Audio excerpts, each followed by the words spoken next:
Hi అండి. అందరెలా ఉన్నారు? ఈరోజు నేను మీకు బాగా డబ్బున్న వాళ్ళుగా మారాలంటే ఎలా? ఎవరికొద్దండి డబ్బులు? అందరికి కావాలి గదా! సో, డబ్బున్న వాళ్ళవ్వడం ఎలా అని చాలామంది కొంతమంది బుక్స్ చదువుతారు. కొంతమంది పాడ్‌కాస్ట్‌లు వింటారు. ఇంకొంతమంది కష్టపడతారు. రైట్? ఇంకొంతమంది ఏవేవో ఆలోచిస్తారు. మొత్తానికైతే అందరికీ end of the day money is very, very important గదా! దానికోసమని నేనొక మంచి బుక్ చూసాను 'రిచ్ డాడ్ పూర్ డాడ్' మీకందరికి కూడా తెలిసే ఉంటుంది. కాకపోతే నేను ఈ బుక్‌ని కొన్ని ఇయర్స్ బ్యాక్ కొన్నాను. కొన్నప్పుడు అది చదివినప్పుడు నాకేం అర్థం గాలేదు. బేసికల్లీ చాలా బోరింగ్ అనిపిచ్చింది. ఇంకొంచెం చదివితే నిద్ర గూడా వచ్చిందనమాట.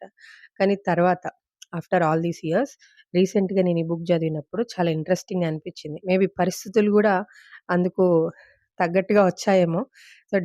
ఏదైనా అవసరపడితేనే గదండీ దాని విలువ తెలుస్తుంది. సో, డబ్బు గురించి అసలేంటిది అరే! చూస్తే కొంతమంది కోటీశ్వరులయిపోతున్నారు 25 ఏళ్ళకే. ఇంకొంతమంది 16 ఏళ్ళకే సొంత సొంత కంపెనీస్ పెట్టేస్తున్నారు. అరే! ఏం జరుగుతుందిరా? ఎట్లా ఇదంతా జరుగుతుంది అని అలా ఆలోచిస్తున్నప్పుడు ఇంట్లో ఎక్కడో మూలకు పడేసున్న ఈ బుక్ కనపడింది. సరే అసలు ఈ బుక్‌లో ఇంత బెస్ట్ సెల్లర్ బుక్ అన్నారు గదా! దీనిలో ఏముందో చూద్దామని ఈ బుక్ చదివినప్పుడు నాకు చాలా మంచిగా అనిపించిందనమాట. ఈ చిన్న కథ. సో, మీరు గూడా ఇది వినండి. మీకు మంచిగా అనిపిస్తే మీరు గూడా ఖచ్చితంగా ఈ బుక్ కొనుక్కొని చదవండి. అయితే దానికంటే ముందు ఈ బుక్‌లో మేజర్‌గా చెప్పేటువంటిది ఏంటి అనంటే, అంటే దీని సోల్ ఏంటంటే, మైక్, రాబర్ట్ అని ఇద్దరుంటారు పిల్లలు. ఇద్దరు పిల్లలు రాబర్ట్ వాళ్ళ నాన్నగారేమో గవర్నమెంట్ ఎంప్లాయీ. మైక్ వాళ్ళ నాన్నగారేమో ఒక వ్యాపారస్తుడనమాట. అయితే ఈ ఇద్దరు పిల్లలు చదువుకునే స్కూల్‌లో వీళ్ళిద్దరు తప్ప మిగిలిన వాళ్ళందరూ చాలా రిచ్ అనమాట. వీళ్ళిద్దరూ వాళ్ళతోటి పోలిస్తే కొంత తక్కువ డబ్బులున్నవాళ్ళు. పూర్ అన్నమాట. అయితే ఈ రాబర్ట్ వాళ్ళ నాన్నగారేమో "నువ్వు చదువుకోవాలి. చదువుకున్న వాళ్ళకి మంచి జాబొస్తుంది. మంచి జాబొస్తేనే డబ్బొస్తుంది." ఇలా చెప్తూ ఉండేవాడనమాట. మైక్ వాళ్ళ నాన్నగారేమో "నువ్వు డబ్బు కోసం పని జేయడం గాదు. నువ్వు డబ్బుతోటి పని జేయించుకోగలగాలి." ఆయన కాన్సెప్ట్ అదన్నమాట. సో, ఇట్లా ఒకసారి రాబర్ట్ మైక్ వాళ్ళ ఇంటికెళ్తాడు. అక్కడ మైక్ వాళ్ళ నాన్నగారిని జూస్తాడనమాట. ఆయన దగ్గర పని జేసేవాళ్ళు అదంతా జూసి కొంచెం ఇంట్రెస్టింగ్ అనిపిస్తది ఈ అబ్బాయికి వ్యాపారము అదంతా జూస్తే. సో, అలాగా మైక్ వాళ్ళ నాన్నగారితోటి వీళ్ళిద్దరు ఈ పిల్లలిద్దరు గూర్చొని మాట్లాడుతూ ఉండేవాళ్ళనమాట. అయితే ఒకరోజు ఈ మైక్ వాళ్ళ నాన్నగారు ఈ పిల్లలిద్దరిని అడుగుతారు. "అరే పిల్లలు మీరు నా బుక్ షాప్‌లో పని జేస్తారా?" సరే వీళ్ళకి కూడా ఆడుకోవడానికి, బొమ్మలు కొనుక్కోవడానికి డబ్బులు కావాలి గాబట్టి, వీళ్ళంటారు సరే చేస్తాము. అయితే ఎంతిస్తారు మాకు గంటకి అని అడుగుతారు. అప్పుడు ఆయనంటారు, సరే అయితే ఒక పని జేయండి. మీరు ఒక గంట సేపు పని జేయండి షాప్‌లో.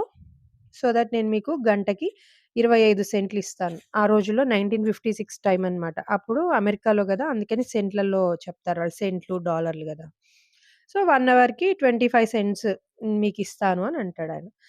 అనేసరికి వాళ్ళకి కొంచెం ఆశ గలుగుతుంది. అబ్బా! 10 సెంట్లే ఎక్కువనుకుంటే ఈయన 25 సెంట్లు ఇస్తా అన్నారు. ఈ డబ్బులతోటి మేము రకరకాల బొమ్మలు, పుస్తకాలు గొనుక్కోవచ్చు అనుకుంటారు. అనుకుంటారు గానీ, ఇంత ఆఫర్ ఎందుకు జేస్తున్నారు అని అట్లాగా ఆలోచించుకుంటూ ఉండిపోతారు. అంతలో మళ్ళీ ఆయనంటారు, "ఏంట్రా ఏం మాట్లాడరు? షాప్‌లో పని జేయడానికి 25 సెంట్స్ ఇస్తా అన్నా గదా! మీరేం మాట్లాడట్లేదు. సరేరా ఒక పని జేస్తాను మీకు. గంటకొక డాలర్ ఇస్తా" అంటాడు. అనేసరికి వీళ్ళు ఇంకొంచెం షాక్ అయిపోయి జూస్తూ ఉంటారనమాట. ఈళ్ళింకా ఏం మాట్లాడరు. సరే ఆయన వీళ్ళని పరీక్ష చేద్దామనుకుంటాడు. అరే! సరే అది గూడా గాదురా నేను మీకు $2 ఇస్తా గంటకి. అనేసరికి ఇంక వీళ్ళు అబ్బా! $2 ఇస్తే అసలేమేం గొనుక్కోవచ్చు, సైకిల్ గొనుక్కోవచ్చు, బేస్‌బాల్ గ్లౌస్ కొనుక్కోవచ్చు. మా ఫ్రెండ్స్ అందరి ముందు నేను చాలా రిచ్‌గా కనపడొచ్చు. అట్లా ఇట్లా అనుకుంటారనమాట. అనుకోని అదంతా ఆలోచించుకొని అసలు ఇంత డబ్బు ఎందుకిస్తా అన్నారు ఈయన అని ఇద్దరు ఇట్లా తెల్ల మొహాలేసుకొని చూస్తా ఉంటారు. ఆయన ఇంకొంచెం వీళ్ళని రెచ్చగొట్టడం అనండి, లేపోతే వాళ్ళని కొంచెం ఉడికించడం అనండి. సరేరా ఫైనల్లీ మీకు గంటకి $5 ఇస్తా అంటాడు. అనేసరికి వీళ్ళకి అప్పటి వరకు ఆశలు గలుగుతాయి గదా! అంటే 25 సెంట్లు ఇస్తా, $1 ఇస్తా, $2 ఇస్తా అన్నప్పుడంతా ఈ డబ్బులతోటి నేనేం కొనుక్కోవచ్చు, ఏం కొనుక్కోవచ్చు అని ఆలోచించారు వాళ్ళు. కానీ ఎప్పుడైతే ఈయన $5 ఇస్తా అన్నాడో అప్పుడేమనిపించిందంటే, ఛీ! ఇదంతా అబద్ధం. $5 ఇస్తాడా, పోడా మమ్మల్ని ఏదో ఏడిపించడానికి అంటున్నారని అప్పుడు వాళ్ళు ఇగ డబ్బులు లేకపోతే అంటే ఈ డబ్బుతో నేనేం జేయొచ్చు అన్న ఆశ వదిలేసి స్థిరంగా నిలబడతారు. నువ్వెట్లా ఇచ్చేది లేదు, పోడలేదు. నువ్వు మమ్మల్ని ఏడిపించడానికి అంటున్నావు అనుకోని ఇటు చూస్తూ ఉంటారు. అప్పుడాయన ఒక మాట జెప్తాడనమాట. ఏమంటాడంటే అంటే ఆ సెంటెన్స్ చాలా బావుంది. అరే పిల్లలు, చాలా మందికి ఒక విలువ ఉంటదిరా! ప్రతి మనిషికి తనకంటూ ఒక విలువ ఉంటుంది. కాకపోతే భయము, లోభము ఇలాంటి వాటి వల్ల ఆ మనిషి తన విలువను తెలుసుకోలేకపోతాడు. ఫస్ట్ అన్నిటికంటే ముందు మనిషికుండే భయమేంటంటే డబ్బు లేకుండా పోతుందేమో అన్న భయము. ఆ భయం వల్లనే మనం కష్టపడి పని జేస్తాము. కానీ ఏం జరుగుతుందో దెలుసా? ఆ తర్వాత మనకి ఆ జీతం డబ్బులొచ్చాక ఆ డబ్బుతో ఏం జేయొచ్చు? దానికోసం కోరికలు ఉంటాయన్నమాట. ఆ డబ్బుని ఎలా ఉపయోగించాలి? నేను ఇది గొనుక్కోవాలి, అది గొనుక్కోవాలని. ఆ కోరికలు ఆ! లేకపోతే నా డబ్బు లేకపోతే ఎట్లా అన్న లోభము. వీటన్నిటి వల్ల ఏం జరుగుతుంది అనంటే, మనం ఆ డబ్బు చుట్టూతానే తిరుగుతూ ఉంటాము. పొద్దున్నే లేవడం, అదే ఆఫీస్‌కెళ్ళడం, ఆ బిల్లులు చెల్లించడం. ఆఫీస్‌కెళ్ళి ఆ బిల్లులు చెల్లిస్తాము. ఒకవేళ మనకి జీతం పెరిగిందనుకో, పెరిగిన దానికి తగ్గట్టుగా మన బిల్లులు గూడా పెంచుకుంటాం. మన లైఫ్ అక్కడే తిరిగిపోతూ ఉంటుంది.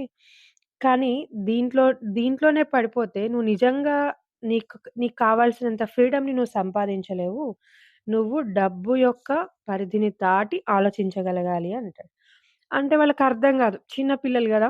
అసలాయన ఏం జెప్తున్నాడని డబ్బు పరిధిని దాటి ఆలోచించడం ఏంటి అనంటే, సరే అయితే నేనొక పని జెప్తా జేయండి. మీరు నా స్టోర్‌లో డబ్బులు తీసుకోకుండా పని జేయాలి. కొన్ని వారాల పాటు అని అడుగుతాడు. అరే! ఇందాకేమో ఇన్ని డబ్బులిస్తా అన్నాడు. ఇప్పుడేమో మొత్తానికే ఇవ్వనంటున్నాడు. సరే అయినా సరే అంటే మీకు చాలా డబ్బులు సంపాదించుకోగలగాలి అంటే మీరు డబ్బు పరిధిని దాటి పని జేయాలంటున్నారు గదా! అదేంటో తెలుసుకుందాము అని ఛాలెంజింగ్‌కి పిల్లలిద్దరు ఏం జేస్తారు, సరే అలాగైతే మేము చేస్తాము అని అంటారు. అని ఏం జేస్తారు ఆ బుక్ షాప్‌లో పనికి కుదురుతారనమాట.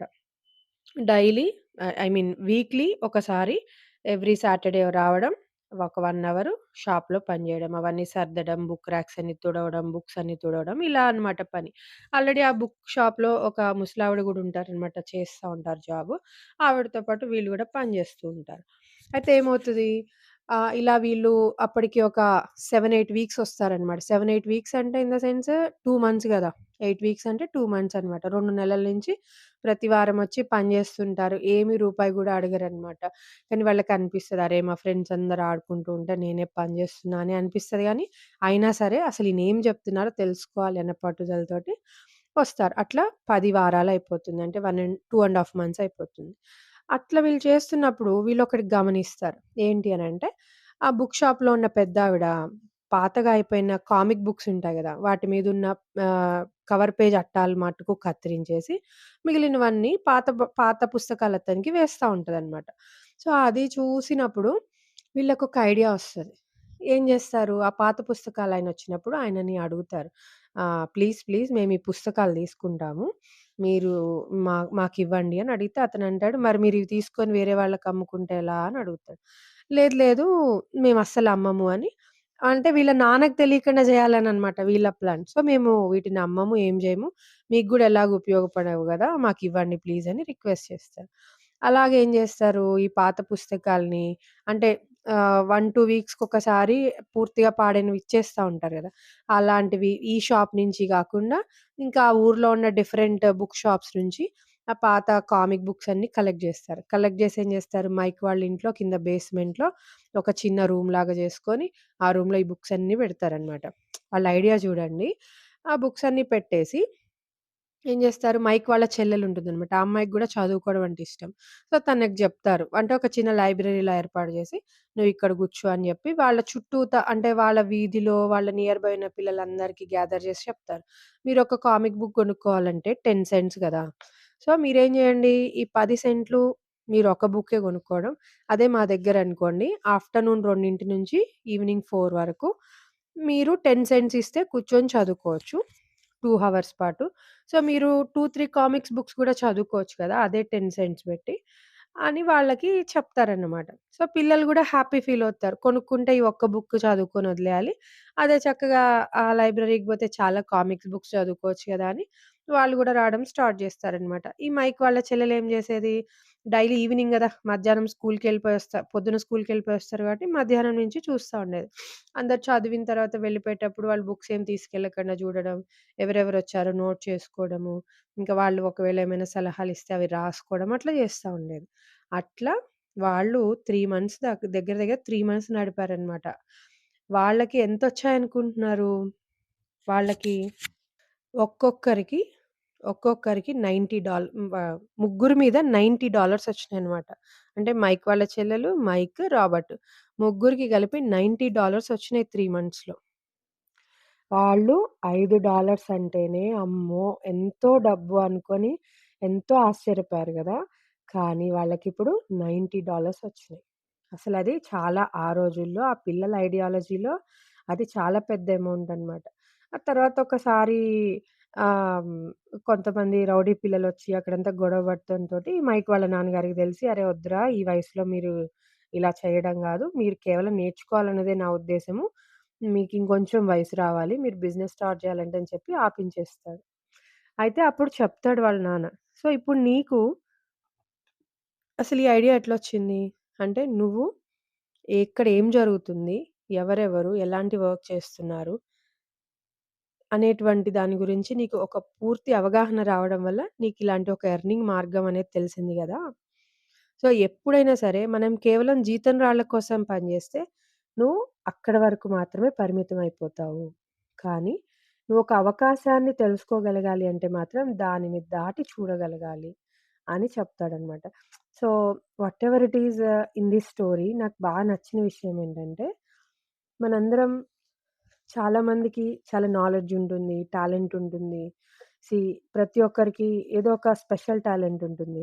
కానీ దాన్ని మనం ఎలా ఒక బిజినెస్ ఐడియాలా మార్చుకోవాలి, లేకపోతే మన చుట్టూ ఉన్న అవకాశాలని మనం ఎలా నలుగురికి హెల్ప్ అవ్వేలాగా మన బిజినెస్ ఐడియాని ఎలా మార్చుకోగలగాలి, చాలా తక్కువ మందికి ఐడియా ఉంటుంది గదండీ! సో, అలాంటి వాళ్ళు మీకు నిజంగా అంటే ఒక మోటివేషన్ గావాలి అనుకుంటే ఖచ్చితంగా ఈ బుక్ చదవండి 'రిచ్ డాడ్ పూర్ డాడ్' చాలా చాలా బావుంది. థాంక్ యూ అండి.